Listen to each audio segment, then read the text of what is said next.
నిధులు తీసుకొస్తున్నాం. ఇవాళ ఇగతుతి సిద్దిపేట హైవేకి పైసలు తీసుకొచ్చినాం, స్వనిధి పైసలు ఇచ్చినాం, అమృత్ పైసలు ఇచ్చినాం, అన్ని స్వచ్ఛ భారత్ పైసలు ఇచ్చినాం, అన్ని రకాలుగా నిధులు ఇస్తున్నాం. సరే, చాలా మంది అంటారు బండి సంజయ్ ప్రత్యేకంగా ఏం తీసుకొచ్చినాం అంటే, ఇక్కడ ఎమ్మెల్యేగా తెలంగాణ రాష్ట్రంలో మా ప్రభుత్వం వస్తే పక్కా తీసుకొస్తాం, ఎంపీ వెనక ఏం తీసుకురావడం అవి పక్కా తీసుకొస్తున్నాం. అవునా కాదా? ఇలా మున్సిపాలిటీ, ఈ మున్సిపాలిటీ మేము ఎప్పుడు గెలవలేదు. గెలిచాం ఎప్పుడైనా? ఎప్పుడు గెలవలేదు. ఈ ఉత్సవాలు అంతకుముందు గ్రామ పంచాయతీ ఉండేది. అవునా కదా? గ్రామ పంచాయతీ నుంచి మున్సిపల్ అయింది.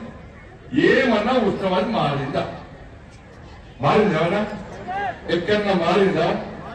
ఇన్ని 11 సంవత్సరాలు బీఆర్ఎస్ ఎట్లా తిని దోచుకొని ఈ ఉత్సవాలు మున్సిపాలిటీని పట్టించుకున్న పాపాలు కూడా.